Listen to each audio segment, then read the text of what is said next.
Bonjour à toutes et à tous et bienvenue sur le plateau d'Impact Finance, l'émission qui parle de vos finances avec un autre regard. Et aujourd'hui, nous sommes réunis sur ce plateau pour la 11e édition du séminaire Impact Finance. En compagnie de notre très cher public qui est ravi d'être là, n'est-ce pas? Vous pouvez l'entendre, oui. Également accompagné de Dalia. Bonjour Dalia. Bonjour Sandrine, bonjour cher public, bonjour chers téléspectateurs également qui nous suivez en ligne. Voilà. Exactement. Alors, 11e édition, c'est quelque chose. Voilà, et on est ravis d'accueillir sur ce plateau 3 invités de qualité. Et on va les laisser se présenter. Bonjour Alain Moulouaï. Bonjour Sandrine, je suis Alain Moulouaï, je suis courtier en prêt hypothécaire assurance, je suis chef d'entreprise, je suis auteur, conférencier et surtout enfant de Dieu. À côté d'Alain Moulouaï, on a le plaisir de retrouver Kyle qui était parmi nous lors de la précédente édition. Alors, peux-tu te présenter pour ceux qui ne te connaissent pas encore, Kyle? Bienvenue à toi. Bonjour à tous, donc je m'appelle Kyle, j'ai 27 ans et c'est un plaisir d'être présent encore une fois sur la 11e édition de ce plateau. Ce que je fais dans la vie, je suis investisseur et je cofonde actuellement une plateforme d'éducation qui permet en fait aux familles, entrepreneurs et indépendants de comprendre les cycles économiques et également de bâtir un patrimoine sur le long terme. Je suis quelqu'un de très curieux. J'aime beaucoup partager aussi ce que j'apprends à travers cette curiosité. Et bien sûr, enfant de Dieu. Voilà. Magnifique. Bienvenue à toi. Et oui, et on va terminer avec Pasteur Serge. Okay, bonjour Sandrine, bonjour Dalia, bonjour à tous. Serge Didi Kouko, je suis pasteur. Je m'occupe d'une assemblée Impact Centre Chrétien à Poitiers. Donc c'est en France, où il y a le Futuroscope, un parc d'attractions. Et je suis aussi investisseur, entrepreneur. J'entreprends dans le domaine de l'immobilier, de l'agriculture. Et aujourd'hui, le cœur d'activité, mon activité principale, c'est dans le domaine de la cybersécurité. Et j'apprécie encore donc d'être à Impact Finance pour la 11e édition. Merci pour l'invitation. Donc, vraiment, Impact Finance, même moi, en tant que participant, intervenant, je suis challengé parce que je vois année après année, on reçoit beaucoup d'enseignements, de clés, et c'est un réel plaisir d'être toujours là à Impact Finance. Eh bien, merci et bienvenue à tous nos invités. Alors, notre thème du jour va porter sur comment ne pas rater une opportunité en affaires. Et ça tombe bien puisqu'on a 3 intervenants qui exercent dans des domaines différents. On a un courtier en assurance, immobilier, la bourse, donc investisseur, et puis également Pasteur Serge. Alors, il y a la casquette pastorale, mais il y a aussi le côté entrepreneur, investisseur dans les nouvelles technologies. Voilà. Alors, quand on parle d'opportunité, pour vous, qu'est-ce que ça vous évoque, une opportunité? Une opportunité, pour moi, c'est une occasion favorable en tant qu'entrepreneur, en tant que businessman. Une opportunité, c'est une occasion favorable qui nous permet de pouvoir saisir, voilà, au travers de cette opportunité, l'occasion de faire du profit en tant qu'entrepreneur ou de pouvoir aussi connecter, parce qu'il y a des opportunités dans le domaine aussi des personnes qu'on rencontre. Et lorsqu'on rencontre des personnes à des occasions favorables qui sont des opportunités, ça nous permet de gagner énormément de temps, voilà, en se frottant à ces personnes-là. Donc, voilà un peu des opportunités auxquelles moi je pense, que ça soit dans le domaine des personnes qu'on rencontre, que ça soit dans les domaines aussi des services ou des produits qu'on pourrait découvrir en tant qu'entrepreneur. Et dans le monde des affaires, puisqu'on parle un peu de finance, comment justement déceler la bonne opportunité? Est-ce qu'il y a des bonnes et des mauvaises opportunités? Kyle, qu'est-ce que tu en penses? Une opportunité, selon moi, c'est une opportunité, ce sera quelque chose que je reconnais. Donc, c'est quelque chose que j'ai pu se voir plusieurs fois, donc se répéter, et dont je peux plus ou moins, non pas prédire, mais comprendre que je serai dans une situation favorable, dans un bon cas, et que dans un pas bon cas, dans une situation qui serait peut-être pas propice, mais que je perdrai pas beaucoup. Donc je sais qu'il est possible d'être dans des situations qui pourraient être où je serais perdant. Là, je parle du coup de l'investissement, mais je sais que si je perds dans ce cas-là, bah, du coup, je ne perdrai pas beaucoup. Parce que je pars du principe qu'une opportunité, c'est quelque chose rencontre et pas qu'une seule fois, qu'on peut rencontrer plusieurs fois. Et il est important pour moi d'être prêt à les rencontrer. Dans le cadre de l'investissement, on est prêt à travers notre capital. Et donc, si mon capital, malheureusement, rencontre une opportunité que j'ai pu reconnaître et qui, malheureusement, me met dans un mauvais état, mais je ne serai pas, malheureusement, prêt à saisir la prochaine opportunité qui me sera présentée. Donc, une opportunité, c'est quelque chose que je reconnais et qui, surtout, en fait, me sera favorable dans un bon cas, mais dans un mauvais cas, me serait juste défavorable, mais à petit prix. Voilà. Exactement. Alors, c'est bien parce qu'on va pouvoir aller en détail hein, en fonction de vos domaines. Alors, Alain Moulouaï, toi, dans le domaine du coup de l'immobilier, comment est-ce qu'on peut reconnaître la bonne affaire, le bon appartement, la bonne maison, en tout cas qu'on souhaiterait acquérir? Comment on fait? Alors, comment on fait? Bonne question. Mais déjà, je dirais, l'opportunité va être la combinaison de 4 éléments. Ce sera d'identifier un besoin, la solution qu'on va y apporter, le timing et la capacité d'exécuter cette opportunité ou cette affaire. Donc, dès lors on est sensible à ces 4 éléments, on peut déjà avoir les éléments si on peut saisir cette opportunité.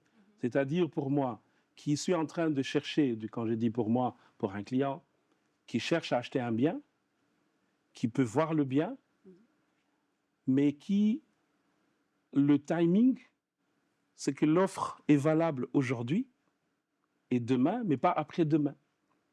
C'est la capacité de pouvoir dire, tiens, j'identifie mon besoin, mais est-ce que je peux faire l'offre aujourd'hui ou j'attends que le ciel descende, que le Saint-Esprit me parle et je reviens 4 jours après et l'offre n'est plus disponible sur le marché. Donc, c'est toujours cette capacité de pouvoir interagir avec le croisement de ces 4 éléments. On va pouvoir différencier la possibilité de saisir la bonne opportunité ou de la rater. Mais moi, j'ai une question parce que, pour rejoindre un peu ce que tu dis, est-ce qu'il faut attendre d'être justement parfaitement prêt? Parce qu'il y a des opportunités qui peuvent se présenter devant nous. Peut-être qu'on n'a pas le capital, on a 0 euro sur le compte en banque, la volonté y est. Donc, est-ce qu'il faut attendre d'être prêt? Est-ce qu'il faut poser quelques actions avant justement d'être en phase avec l'opportunité qui se présente devant nous? Question ouverte, je vous laisse. Je vois le pasteur qui voudrait répondre. Déjà, je vais revenir sur la question tout à l'heure d'Alia. Généralement, en tant qu'investisseur, entrepreneur, voilà, toutes les opportunités sont bonnes. C'est quand on l'a manqué qu'après coup, on se dit, ah, finalement, ce n'était pas une bonne opportunité. Mais généralement, tout entrepreneur, il y a ce goût du risque. Donc, chaque fois qu'on voit une occasion, c'est la bonne. Et après coup, quand on n'a pas eu le gain espéré, on se rend compte que, ah non, finalement, ce n'était pas la bonne opportunité.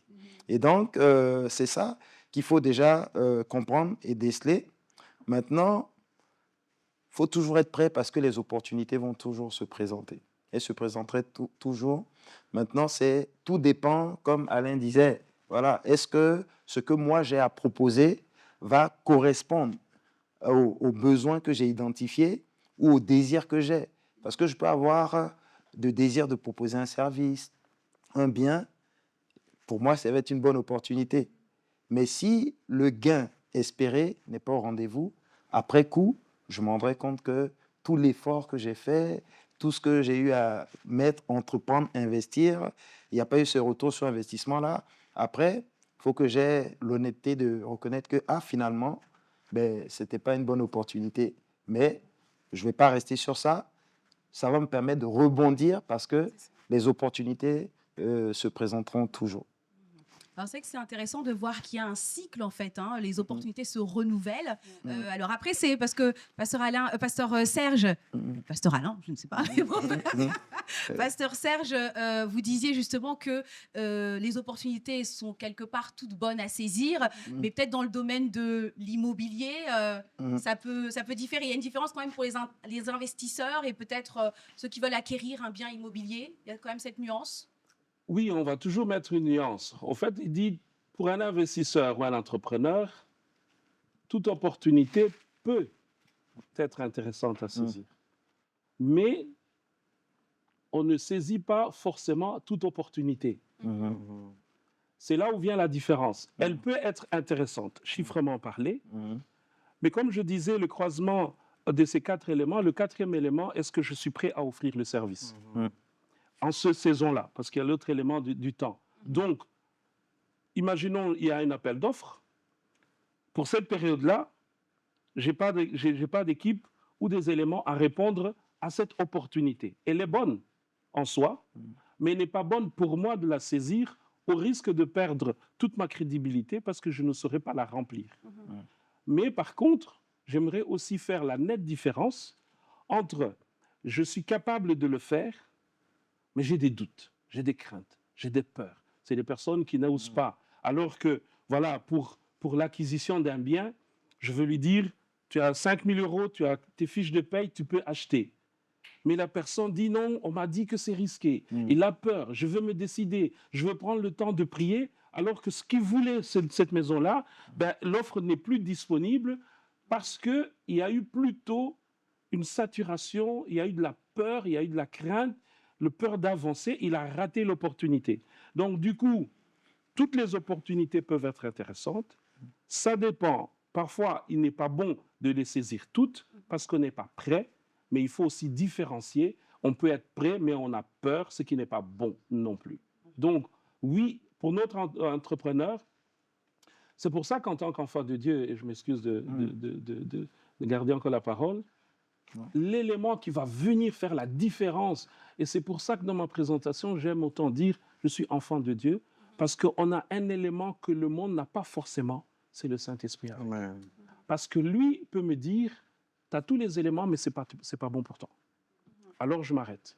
Par contre, je peux ne pas avoir tous les éléments, mais dit Alain, fonce.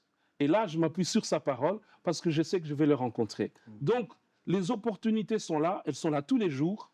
L'enfant de Dieu va aussi avoir avec lui la force du Saint-Esprit qui peut lui dire, vas-y, fonce, parce que les éléments vont se rendre disponibles, mais par contre, éliminons la peur, parce qu'on ne va pas la confondre avec une quelconque sagesse ou autre chose. Quand c'est la peur, c'est pas bon. Pasteur Serge. Oui, c'est bien. Je vais mettre un bémol par rapport à ce que Alain dit. C'est vrai, on est enfant de Dieu. Moi, il y a quelques années, j'ai cru avoir une opportunité, mais l'histoire a montré que ce n'était pas une bonne opportunité. Parce que le risque, pourquoi je dis j'ai mis un bémol, parfois on est dans le feu de l'action. On sait qu'on est chrétien, on sait qu'on doit s'appuyer sur la parole. Mais il y a toujours ce combat entre moi, ma chair, ce que je vois, mes émotions, parce qu'il y a la partie émotive en tant qu'entrepreneur. Voilà, on a de l'adrénaline et tout. Donc, moi, je me trouvais dans un cas où je développais une activité, ma première activité, dans le domaine agricole, et je n'avais pas de fonds. Et donc, j'ai eu une opportunité. Comme je disais tout à l'heure, l'opportunité peut être une personne qu'on rencontre. Et donc, j'ai eu une opportunité, un investisseur qui a décidé de mettre son argent. Tout de suite, j'ai dit, waouh, gloire à Dieu. Je n'ai même pas eu besoin de prier. Voilà, c'est pour ça que j'ai dit, je mets un bémol. Je ne suis pas allé demander à Dieu, est-ce que, Seigneur, je prends cet argent ou pas? Voilà, mais j'étais dans la tête dans le guidon en tant qu'entrepreneur. Ah, c'est une opportunité, je dois développer mon business. Et donc, j'ai pris cet investissement-là et parfois, il ne faut jamais négocier quand on a faim. Voilà. Et donc, j'ai accepté toutes ces conditions. Et quelques années après, j'ai remboursé 100% donc, de cet investissement-là et ça n'a pas fait pour autant décoller mon activité. Voilà, donc ça l'a plus mis en péril. Et donc, c'est pour ça que j'ai dit, j'ai mis un bémol. Malheureusement, c'est après, maintenant, on se rend compte que, finalement, on revient vers le Seigneur. Ah, Seigneur, bon, est-ce que là, on se dit, bon, j'ai appris. Mais bon, on a appris dans la douleur. Et donc, c'est ça, en fait, où je dis, souvent, en tant qu'entrepreneur, on oublie, entre guillemets, qu'un enfant de Dieu, voilà, on est plus, on appelle Dieu comme notre partenaire, au lieu qu'il soit notre associé. Comme je disais lors de l'intervention hier, le partenaire, c'est que je lui dis, bon, j'y vais, allons ensemble. Et il me suit. Et l'associé, c'est je lui dis, bon, qu'est-ce qu'on fait? On y va ou on n'y va pas? Et souvent, en tant qu'enfant de Dieu, voilà, c'est pour ça que je disais le bémol, on prend plus Dieu comme notre partenaire. Je suis enfant de Dieu, je fais du business, alors tu es avec moi. On l'oublie de le prendre comme un associé. Voilà. Et donc, c'est à ce moment-là, parfois, on se rend compte que l'opportunité, bon, on apprend, mais elle n'est pas si bonne que ça au final. C'est vrai, c'est vrai. Merci, merci, merci. Mm. Kyle, dans le domaine justement de l'investissement en bourse, crypto-monnaie ou bitcoin ou autre, Mhm. est-ce que tu as aussi un parcours, voilà, un témoignage, une expérience où tu t'es dit, bon là, je me suis peut-être un peu précipitée? Hmm. Je vais plutôt parler du coup du trading, parce que les opportunités sont un peu plus présentes, on va dire, dans le trading que dans la bourse. La bourse, généralement, je suis une stratégie de la DCA. Donc vraiment, le fait de mensuellement mettre juste tous les fois la même chose. Et je trouve que les exemples de Frère Moulaï et de Pasteur ici même sont très intéressants parce qu'il y a deux vérités en fait qui se rassemblent dans le trading. L'une où les opportunités se présentent tous les jours. Et le fait qu'elles se présentent tous les jours, en fait, c'est très intéressant parce que je peux constater qu'il n'y a pas tous les jours que je dois trader.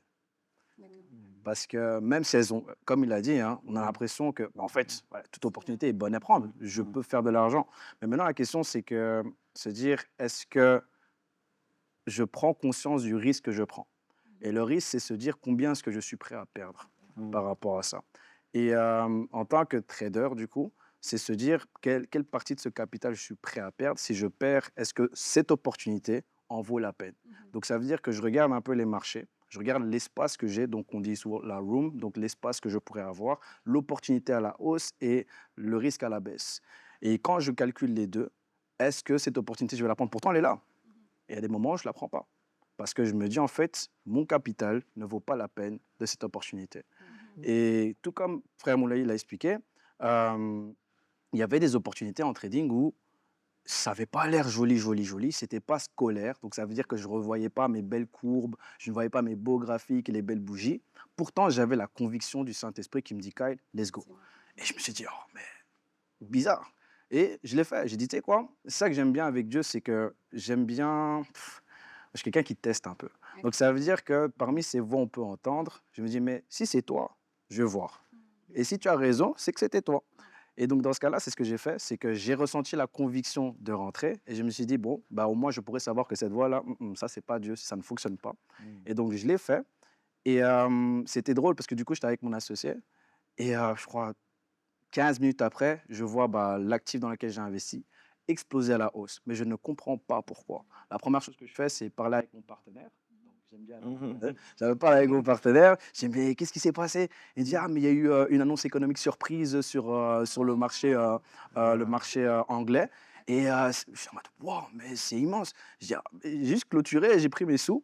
Et en fait, j'aime beaucoup aussi, parce que faut reconnaître l'opportunité et rendre gloire à Dieu. Hein. Bon, par moi-même, je n'aurais pas été capable, je prends seulement.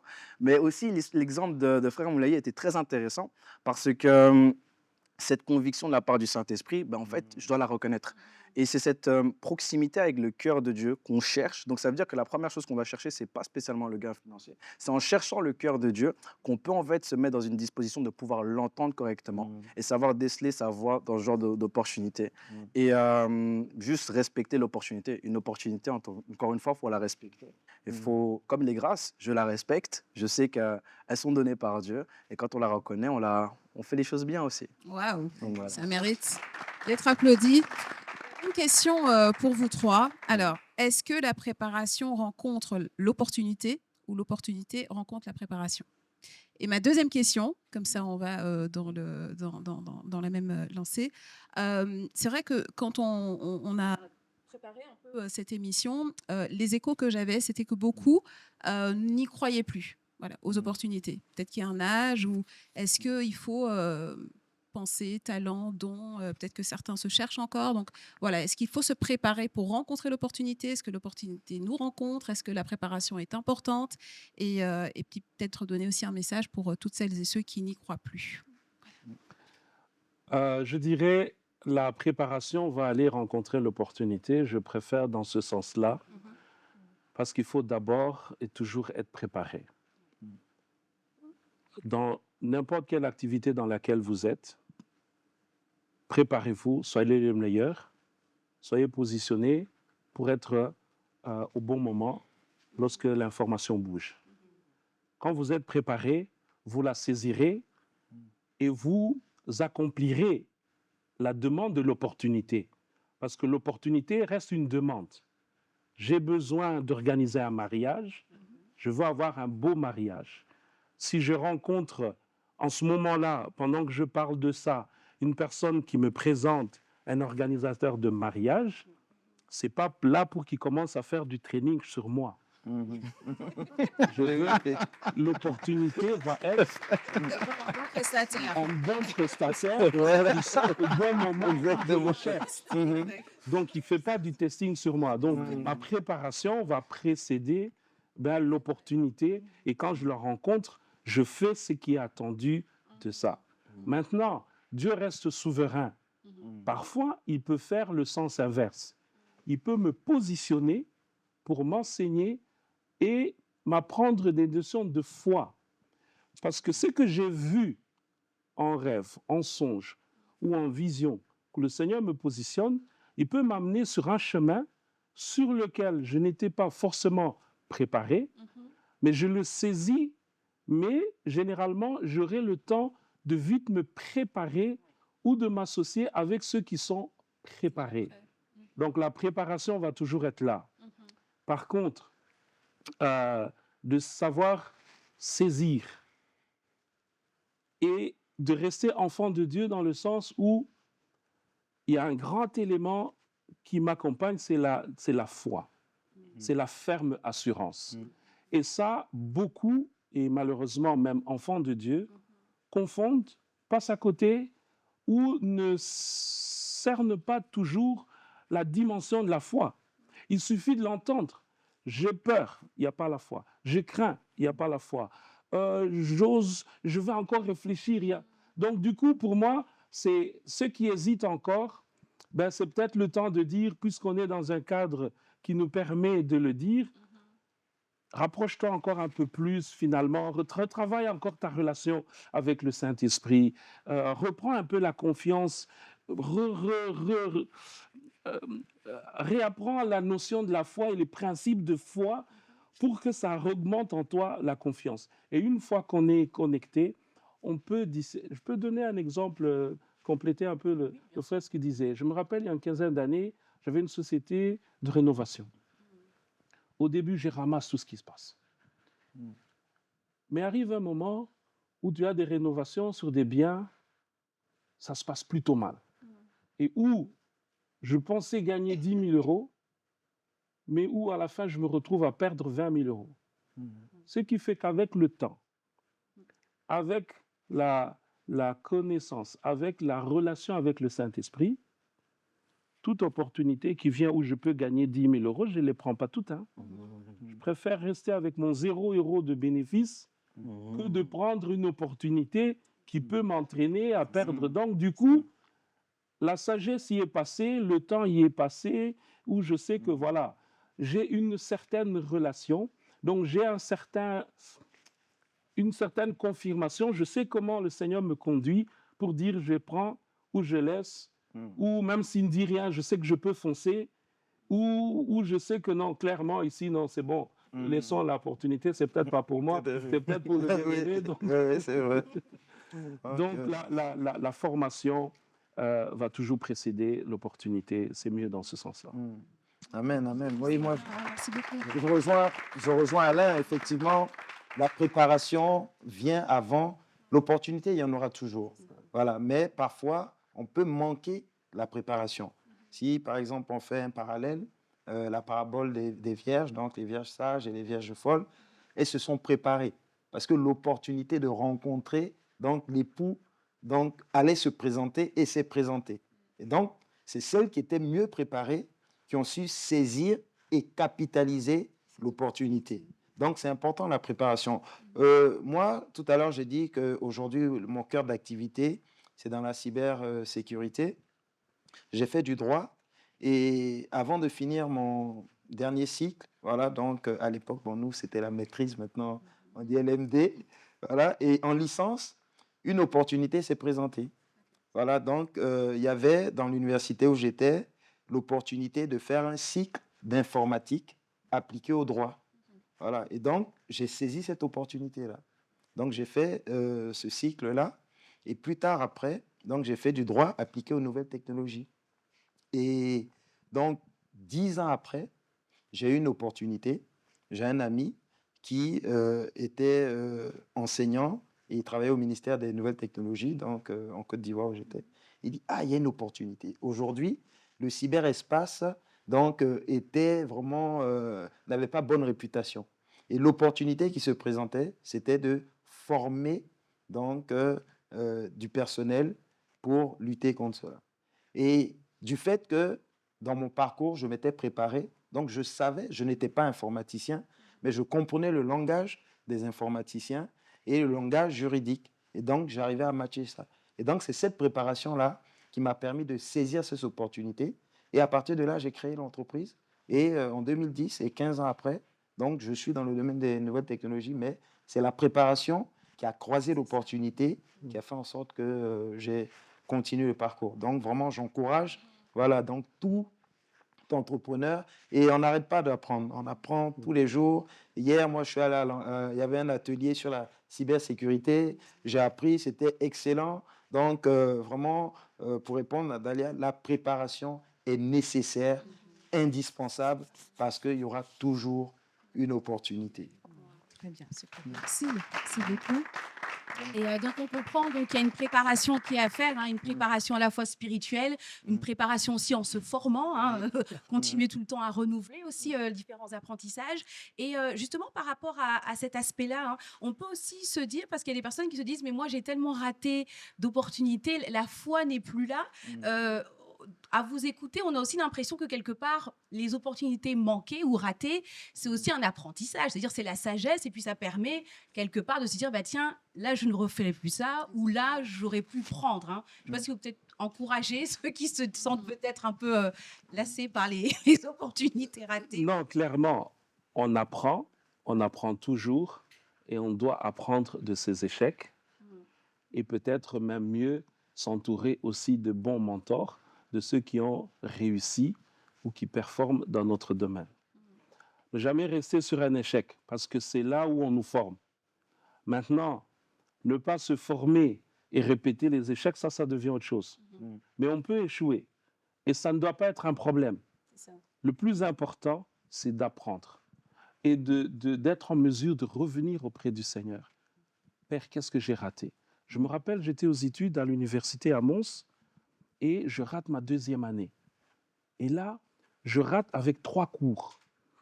J'ai un autre collègue, disons, j'avais, on va dire, 7 points d'échec. Et lui, il avait 7 points et demi, on le délibère, lui, il passe, et moi, je cale. Et là, c'était un peu, parce que j'avais travaillé, j'avais étudié, et je rentre un peu, Dieu merci, je connaissais déjà un peu le Seigneur, donc je ne me suis pas révolté. Ça, on ne fait pas. Mais je suis allé l'interroger. Seigneur, pourquoi? Qu'est-ce qui s'est passé? Quelle est la leçon que je dois tirer de mon échec? Et à cette époque-là, le Saint-Esprit me répond, je traversais une situation financière difficile. À l'époque, mes parents qui étaient restés au pays, dans la région où il était, guerre civile un peu, et donc, ils n'avaient plus les moyens de me financer. Et le Seigneur me montre, quand je rate l'année, je rate avec les 3 cours, 2 c'est terminé au mois de janvier, donc on démarre l'année en septembre, au mois de janvier on passe l'examen, 2 cours terminés, et il me restait qu'un cours pour l'année d'après. Et donc l'année d'après, j'ai pu prendre la moitié des cours de l'année de suivante, mais c'est surtout, il m'a permis d'avoir un job à l'université qui a pu me financer le restant de mes études. Donc le Seigneur me montre, m'apprend juste qu'il réglait ma problématique des finances que je lui avais posée. Donc il avait permis l'échec parce que du coup, j'ai terminé la suite de mes études financièrement à l'aise parce que j'avais un très bon job étudiant à l'université, mais à l'aise aussi en termes de cours parce que j'ai pris librement les cours de l'année suivante que j'ai réussi. Je passe en 2e licence où j'arrive avec la moitié des cours. Donc finalement, je termine à l'aise et à l'aise financièrement. Réponse du Seigneur de l'échec.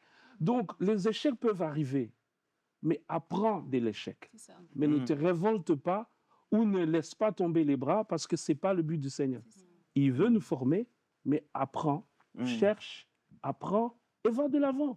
Bravo. Oui, C'est vrai que c'est important. c'est fort, oui. Très fort. Effectivement, par rapport à ce que Alain a dit, la Bible dit, cette fois le juste peut tomber. Voilà, donc, mais il se relève. Et donc, c'est vrai qu'on pourrait dire, c'est un échec. Mais non, mais il ne faut pas se dire ça. Il faut dire, je n'ai pas atteint l'objectif espéré, mais derrière, que vais-je apprendre ou qu'ai-je appris? Comme tout à l'heure, Alain il disait. Et donc, moi, j'encouragerais toute personne qui veut investir ou qui a peur ou parce qu'il y a des opportunités qui se présentent, de dire non, on peut aller et ne pas atteindre l'objectif à l'instant T. Donc, peut-être que ça serait à l'instant présent un échec, entre guillemets, mais Dieu dit que lui, il nous aide à nous relever. Voilà, parce que c'est avec confiance. On lui a fait confiance, on lui a dit, voilà, Seigneur, voici ce que je veux faire, voici une opportunité, et malheureusement, je n'ai pas atteint l'objectif. Qu'est-ce que tu m'apprends? Voilà, qu'est-ce que j'ai appris? Et le Saint-Esprit va nous dire, bon, peut-être que cette fois-ci, tu dois augmenter l'effort, et une fois que tu auras augmenté cet effort-là, parce que nous-mêmes aussi, on doit apprendre à se connaître en tant qu'investisseur, en tant qu'entrepreneur. Voilà. Et c'est sur le terrain qu'on apprend voilà, cette capacité de résilience, se relever. Et donc, moi, j'encouragerais donc une personne, il ne faut pas rester sur un échec, il faut se dire que, comme j'aime bien souvent dire, le verre à moitié plein, vaut mieux regarder la partie qui est pleine, voilà, plutôt que la partie vide. Voilà. Donc, ça m'a permis d'apprendre quelque chose, d'augmenter en capacité, voilà, pour que demain, lorsque l'opportunité se présentera, je ferai mieux que ce que je n'ai pas fait hier. Bravo. Moi, je voudrais juste revenir sur la deuxième partie de ma précédente question, sur les dons, les talents, parce que c'est vrai que quand on entend un peu vos parcours, vous avez su déceler les opportunités, vous avez su être préparé également. Mais est-ce que c'était quelque chose, je vais peut-être utiliser un terme plus général, inné, pour que tout le monde puisse le comprendre, et comment justement vous pourriez encourager d'autres personnes, les téléspectateurs qui nous suivent, à justement se dire, voilà, le Seigneur a placé quelque chose en vous, vous avez pu le mettre en pratique et on voit comment, par la grâce de Dieu, vous excellez dans ce que vous faites. Mais voilà, pour pouvoir un peu aider d'autres personnes qui veulent aussi réussir dans les affaires. Pour répondre à la question, si ça peut aider quelqu'un, la méthode que j'ai utilisée, c'est, j'aime la parole qui dit que Dieu nous connaissait bien avant qu'on soit dans le ventre de notre maman. Et je prends aussi conscience que l'entourage a un impact sur qui on est. Donc, si imaginons mon papa, il aime bien le Real de Madrid, j'aurais plus tendance à aussi aimer le Real de Madrid. Ce qui n'est pas le cas. Bref. Mais pour revenir du coup à ce qu'on dit, c'est que la question que je me suis posée, c'est qui étais-je avant que le monde me change? Quelles étaient, on va dire, les histoires que ma maman, elle aime toujours raconter plein d'histoires quand on est en famille, et c'est parfois des histoires embarrassantes. Mais c'est drôle parce que ce sont des histoires qui me correspondent dans mes premiers jours, mes premiers mois sur la Terre. Et c'est bizarre, mais les personnes qui ont réussi, ou des personnes qui sont actuellement, en vrai, ils n'ont pas tant changé de qui ils étaient quand ils étaient enfants. C'est des personnes qui, quand on embêtait son petit frère, il était déjà le premier. Mais déjà avec des pampers dessus, il était déjà le premier, on va dire, à le protéger. Et c'est des personnes qui, au final, en fait, avaient déjà ce sentiment de volonté de justice actuellement en tant qu'adulte. Et c'est cette question que je me suis posée, c'est qui étais-tu? Qui étais-je avant que le monde me change? J'étais quelqu'un de très silencieux, bizarrement. On m'a toujours dit que j'étais quelqu'un qui pleurait pas beaucoup, parce que généralement, j'étais quelqu'un qui voulait juste manger en vrai. J'ai un bébé très sage, où ma maman me disait souvent qu'elle pouvait me mettre à un endroit, rapidement, c'était pas bien, rapidement aller chercher du pain, et que revenir et voir que j'étais encore au même endroit. Et c'est quelque chose que j'utilise, on va dire, dans mes analyses en tant que financier, où en fait, je suis resté pendant des heures sur la même chose sans problème. Je suis resté dans le silence sans problème. J'étais quelqu'un qui avait du mal à comprendre l'école, mais parce qu'en fait, la méthode que je recevais, en fait, n'était juste pas adaptée à qui j'étais. Mais en cherchant, on va dire, une méthode qui me permettait, moi, de comprendre, bah, ça m'a rendu très pédagogue.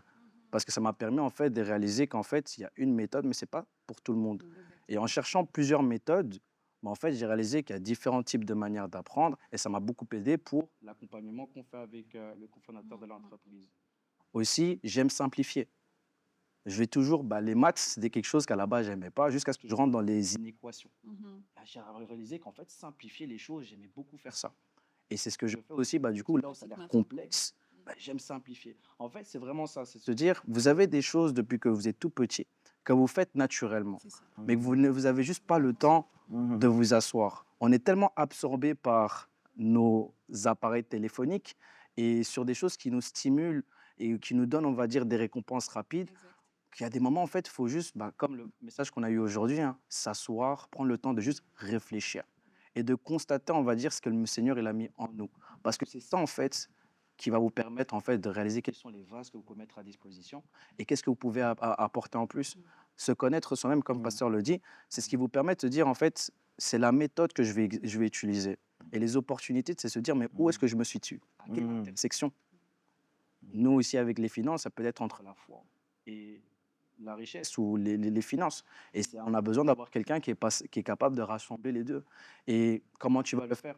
Avec cette capacité de simplifier les choses. Et c'est ça, en fait. Donc, c'est ainsi de suite. Et généralement, si je peux rajouter en plus pour pas être trop long, moi, je ne savais pas. Là, aujourd'hui, je n'aurais jamais su que j'avais de la créativité. Non, c'était quand j'étais petit, je faisais toujours des dessins en classe. Mais c'est ces mêmes dessins qui me permettent de faire des bons PowerPoint.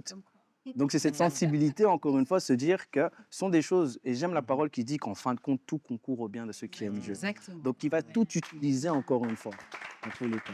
Donc, voilà. Ok. Bon, Parce que je vais c'est faire un- tout simple. Simplifier. S'il vous plaît. Oui, non, Non, moi, c'est pour très moi, intéressant. je pense que, et comme Alain le dit et il appuie, tout enfant de Dieu a déjà un don. Voilà. Le fait de recevoir Dieu, c'est un don.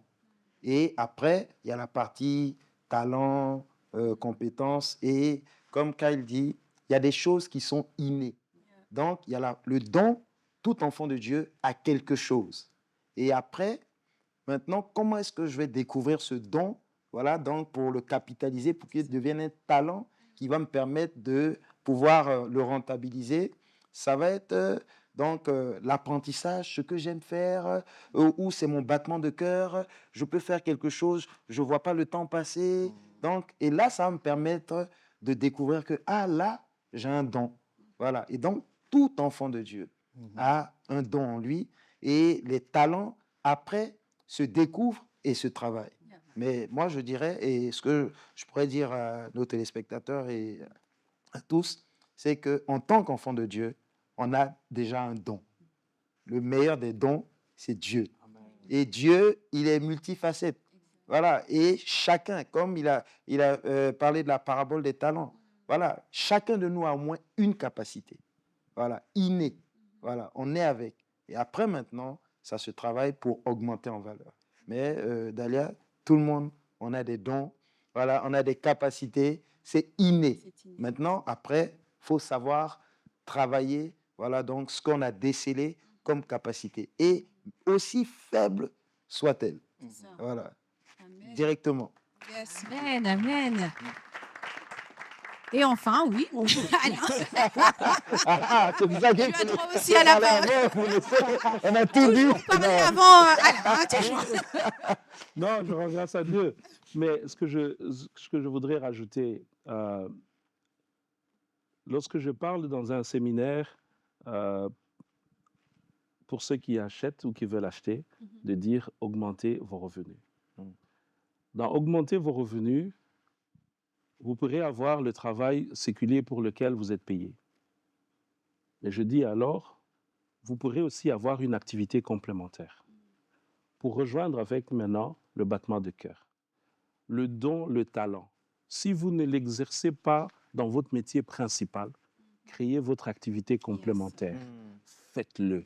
Parce que vous le ferez naturellement, vous le ferez avec cœur, parce que c'est votre battement de cœur. Et là, Dieu l'a mis ça coule de soi. Faites-en votre activité et vous serez 2 fois plus épanoui. Parce que même si je n'ai pas gagné le matin, parce que ce que je fais, je le fais pour le job, mais le soir, je fais pour ce qui me plaît et je le facture et vous serez toujours plus. Exactement. C'est terminé? Ah, c'était concis cette fois-ci. Eh bien, c'est sur ces belles paroles, on peut continuer. Eh bien, encore remercier nos invités qui sont venus aujourd'hui. Merci à vous. Merci à vous. Merci beaucoup. Ces belles paroles, eh bien, que notre émission touche à sa fin. On serait bien resté encore à parler, à échanger, à vous Il y a écouter tellement de encore matière. de longues heures. Mais on va eh bien s'arrêter là. Merci, en tout cas pour vos interventions, pour vos conseils. On retient de tout ce qui a été dit, à la fois de se préparer spirituellement, mais aussi en se formant, de se connaître aussi, de consulter le Seigneur et de ne pas rester finalement abattu après un échec, mais au contraire de se relever et de se dire, eh bien, comme Kyle avait dit, toute chose concourt au bien de ceux qui aiment Dieu et que voilà, c'est pas la fin de toute chose. Voilà. Merci. Merci, cher public, également. Merci. Merci, chers téléspectateurs. N'hésitez pas à partager cette émission. N'hésitez pas à nous laisser également vos commentaires, nous dire si ça vous a apporté quelque chose. Et je crois que ça vous a apporté quelque chose. Donc, voilà. Voilà, eh bien, Merci à toi, on Sandrine. se dit merci à toi, Dalia. Toujours un plaisir eh bien, d'être avec toi pour nos émissions Impact Finance. Eh bien, on se dit à très bientôt pour une prochaine émission. Et on rappelle eh bien, qu'en ce moment, nous sommes à la 11e édition des émissions Impact Finance. À bientôt.